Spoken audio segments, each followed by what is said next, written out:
As the date for the commencement of this year's Hajj rites approaches, the Saudi authorities and other stakeholders are making final preparations to ensure a smooth and memorable Hajj experience for pilgrims from around the world.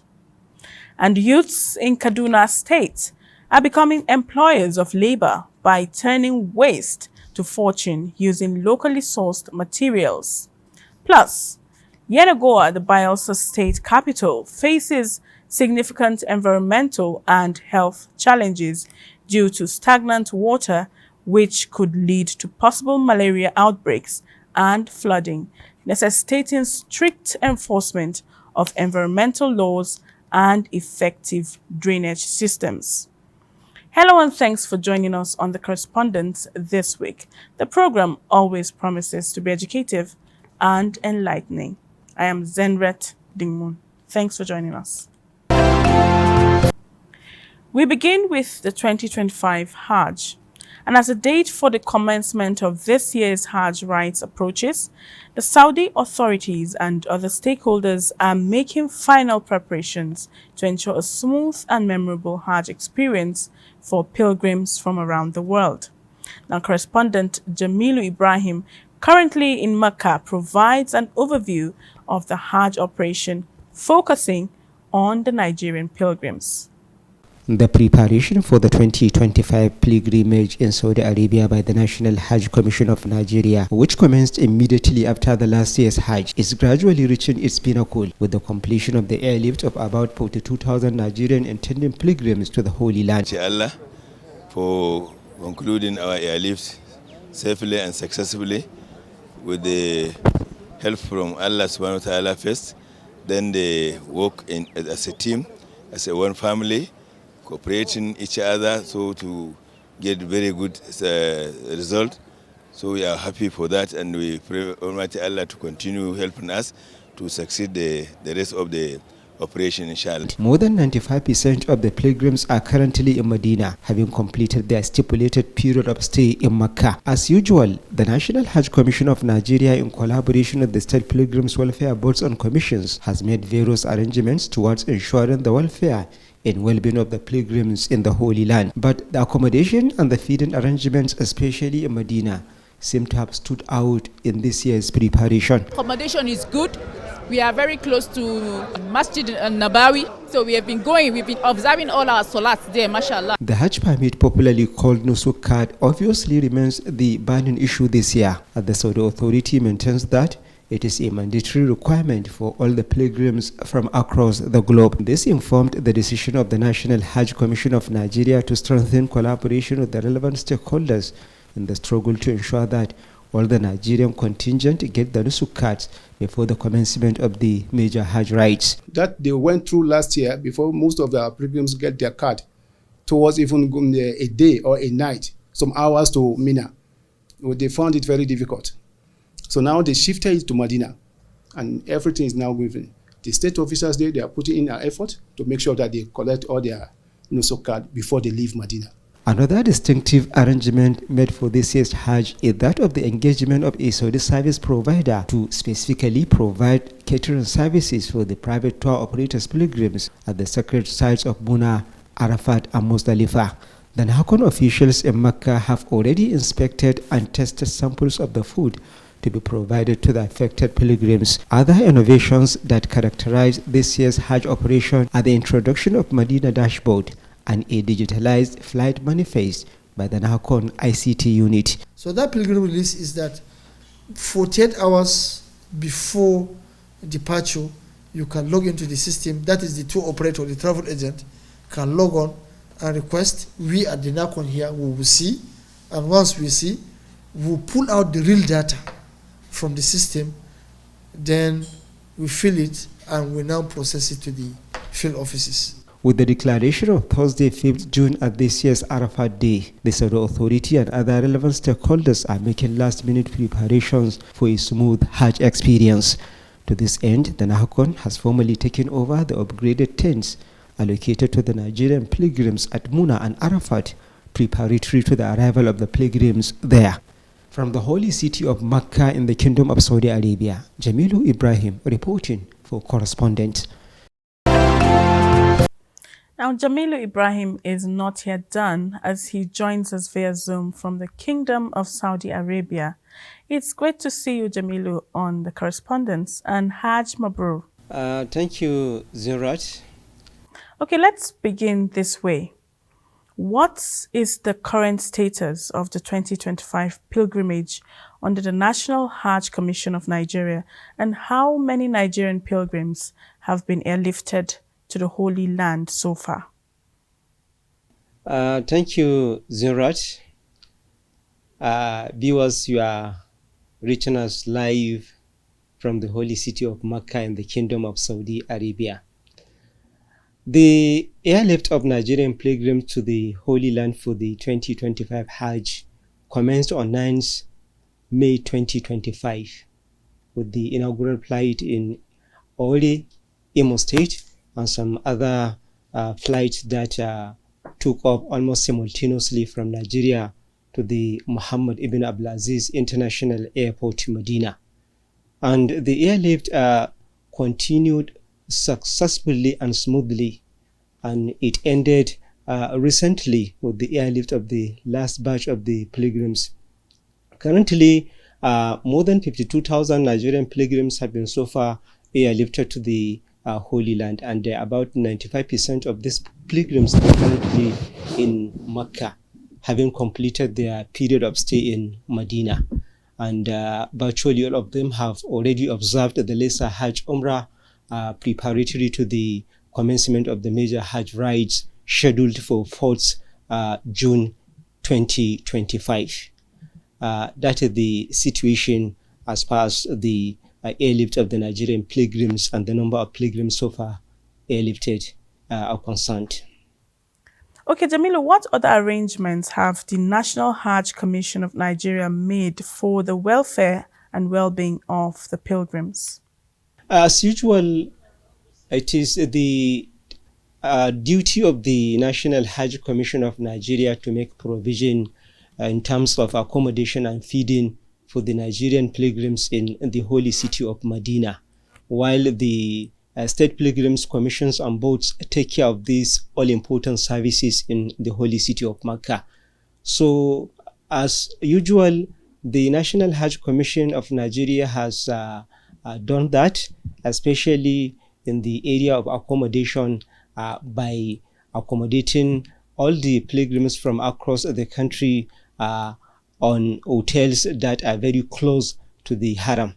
In fact, few meters away from the mosque of the Holy Prophet, peace be upon him. This makes it possible for the pilgrims to be observing their 5 daily prayers and other acts of worship in the Holy Mosque without any problem. And most of the pilgrims we interviewed expressed their happiness and joy over the development and praised NAHCON for that. And in the area of feeding also, NAHCON has really done wonderfully well in the holy city of Medina, as most of the pilgrims we interviewed also commended the feeding arrangement, especially the inclusion of local content in the menu. And they also expressed satisfaction with the timely delivery of the meals at their hotels. Now let's talk about the significance of the Nusuk card in this year's Hajj, and how has the National Hajj Commission of Nigeria facilitated the obtainment of the Nusuk card for pilgrims? Okay, as you rightly know, the issue of Nusuk card didn't start this year. It was an initiative of the Saudi authority that took off in the 2024 Hajj, but it couldn't be implemented to the fullest due to some technical and logistic reasons. So this year, the Saudi authority has taken the issue of Nusuk card very seriously. So the arrangement is all the pilgrims that are coming from Medina to Mecca must possess this all-important card, because according to them, no Nusuk card, no Hajj. It is a card that will give you access to all the holy sites, including the Holy Kaaba, the Mashair, and what have you. So this explains the reason why the NACON takes the issue of Nusukat very seriously, because there are some pilgrims whose Nusukats are not yet ready. So NACON strengthens collaboration with other stakeholders, particularly the State Pilgrims Welfare Boards and Commissions officials and the service providers, with a view to ensuring that these issues are resolved. And so far, so good. There has been a tremendous improvement in that area. Almost all the Nigerian pilgrims coming from Medina to Mecca have their nusuk cards with them. And the very few cases of the pilgrims that have not yet obtained their nusuk cards, the statement from the National Hajj Commission of Nigeria here in Mecca is that arrangements are being made to ensure that they get these nusuk cards before they set out for Muna on the 4th of this month. And additionally, the NACON has also unveiled a mobile app through which the pilgrims can download the soft copy of the nusuk cards. And according to them, this soft copy of the nusuk card also serves the purpose, as it can be presented to the security agents upon a request. So that has really doused the tension among the pilgrims that are yet to get their nusuk cards. Now tell us more on the Arafat Day scheduled for this year's Hajj, and what upgrades have been made to the tents allocated to Nigerian pilgrims at Muna and Arafat, and the feeding arrangement as well. The Saudi Authority has already declared 5th of the June as Arafat Day for this year's Hajj. And accordingly, all the relevant authorities, including the NACON, up and doing with a view to ensuring that all the things that are supposed to be put in place are put in place to ensure a seamless experience for the Nigerian pilgrims. And so far, the NACON officials, in collaboration with the State Pilgrims Welfare Board officials, have visited the tents allocated to Nigerian pilgrims at the Muna Valley, because it is this place where the pilgrims will spend a night before moving to the Arafat the following day.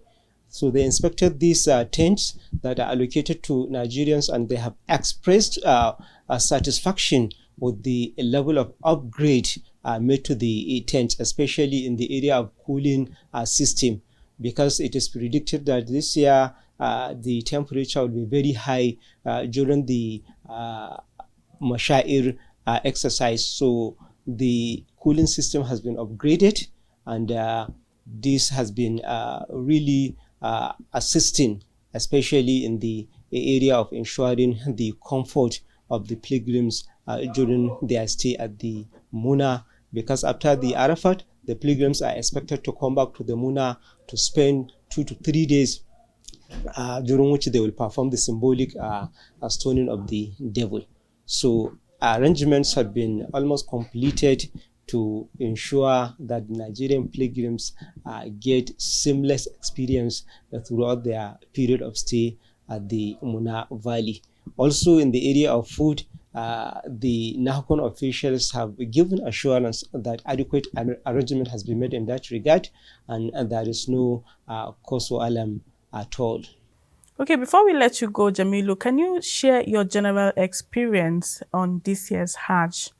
My experience at this year's Hajj has been very wonderful so far, because I have been exercising my official assignment, and indeed conducting my worship without any hitch. The temperature so far is a little bit cooler than that of last year, and I have made a lot of friends, and we are working in unison towards ensuring we have a seamless Hajj experience this year. so there is no problem. My only concern this year is that I'm yet to take Furado Nono, because the local market that we normally go and get the Furado Nono is no longer there. It has been dismantled by the Saudi authority. So this is my only concern so far. And I hope as time goes on, I will get Furado Nono before I leave the holy city of Mecca.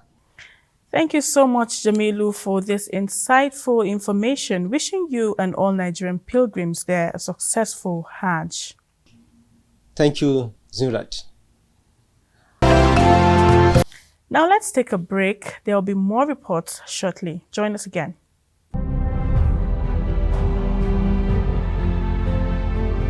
Fellow Nigerians, this period may be hard on us, and there is no doubt that is tough on us.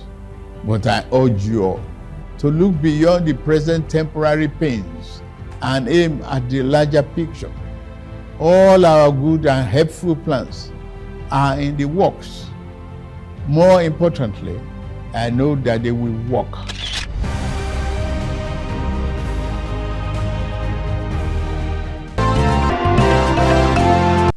Welcome back. And now to youth matters and skills transfer. Some youths in Kaduna metropolis are turning waste to fortune by manufacturing heavy-duty machines using locally sourced materials. Panteka Market, a mini China north of the river, serves as a hub for skill transfer. Muhammad Umar Ajingi reports that acquisition of vocational skills requires no formal education in the informal skills acquisition market.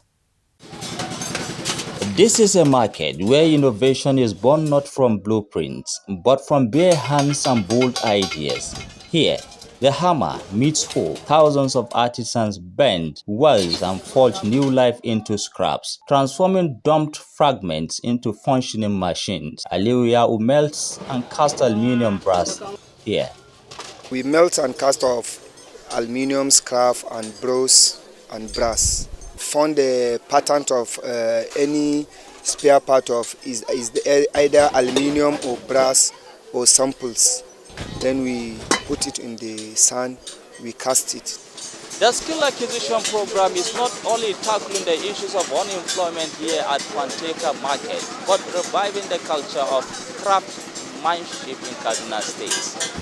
I visited the National Board for Technical Education, which is working to recertify these artisans and award them with a National Skills Certificate called NSKF that recognizes what their hands already prove every day. That skill can speak louder than a certificate. We have realized the informal sector represents a latent potential which is poorly harnessed. And that's one of them is Panteka. Panteka is not the only one. There are several others across the country. So we have designed programs whereby the informal sector will gradually be formalized so that those artisans on the roadside would be given NSQ, Nigerian Skills Qualification. And if the government or companies are looking for welders, scaffolders, building construction artisans and so on, they could go to those informal sector. Once they have the qualification, they will be able to engage them. From the benches of the roadside fabricators to refined local machine makers, this recertification seeks to promote innovation and fuel economic growth in Nigeria. This is the MBT Exhibition Center, where the beautiful works of these artisans of Panteka Market and of course many other places across the country are being kept for industries to come forward and invest to drive economic growth and prosperity of Nigeria. For these craftsmen, the national certificate is more than just a paperwork, but a recognition of the power of skill to encourage more innovations. Wow! Kaduna youths deserve high praise. Their innovative spirit is commendable. Thank you, Ajingi, for this report. Moving on. Now, Bayelsa State capital, Yenagoa, is plagued by high humidity, which requires effective environmental management to protect the health of its residents. However, non-compliance of strict enforcement of environmental laws has resulted in the residents being exposed to malaria due to stagnant water in the drainage systems, which also exacerbates flooding in the area. Now, correspondent Samuel Numonengi investigates this issue while respondents advocate desilting the drainage systems to create a healthier environment. The environment encompasses all physical, chemical, and biological factors that surround and influence living organisms like man. Natural and human-induced factors normally affect the environment. Yenagoa, Bayelsa State, being a tropical climate with high humidity, swampy and mangrove tropical rainforest environment is always in the picture once NIMET alert prediction is out. But apart from the natural factor that influence the environment in Yenagoa, the human-induced factor of indiscriminate dumping of refuse in the drains and lack of agency role leaves all the drainages permanently filled up with water and waste, and this complicates issues of flooding and the health of the people. We have to keep our environment clean, especially this drainage around us, because we are living in swamp areas, and there's a lot of mosquito around the vicinity. There are so many people, they didn't take their things maybe to the refuse dump, they take it to the gutter to pour their refuse here, to cause malaria, to cause unnecessary sickness to the children. Now, what are the relevant agency and environmental experts doing about this, even with the monthly environmental sanitation exercise? Yes, government is building roads, building drainages, and ensure that this water is sent to the bigger rivers where it is taken out of the city. But then the idea of dumping waste, across unapproved sites, the center goes, we've also done our best to discourage them and also come up with a task force to ensure compliance.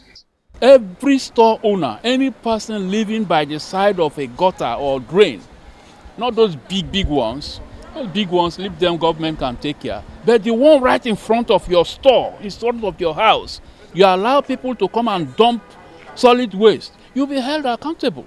And what are we doing during the monthly sanitation exercises? We are supposed to clear these drains. It's not everything that we leave to government. Wherever there is a drainage, there is a gutter, all landlords, the lands adjoining that area have the duty to clear that particular aspect of the gutter. Failure, you are expected to pay a fine. Moving forward, the respondents agreed that if relevant government agencies are alive to their responsibility and the people abide by the environmental guidelines, Yenagoa and indeed all other areas in Bayelsa State will have a better environment that can contend with some level of the natural flooding and the health condition of the people. Very well, Samuel. Educating residents on proper waste disposal and environmental management practices will go a long way to mitigate the risks of malaria and flooding, and also create a healthy environment for the residents of Yenagoa. Thank you so much for your report. Now, Samuel's report concludes our package this week. We thank you for sharing your time with us. Do join us again, same time next week for another package. From all of us here, it's bye for now.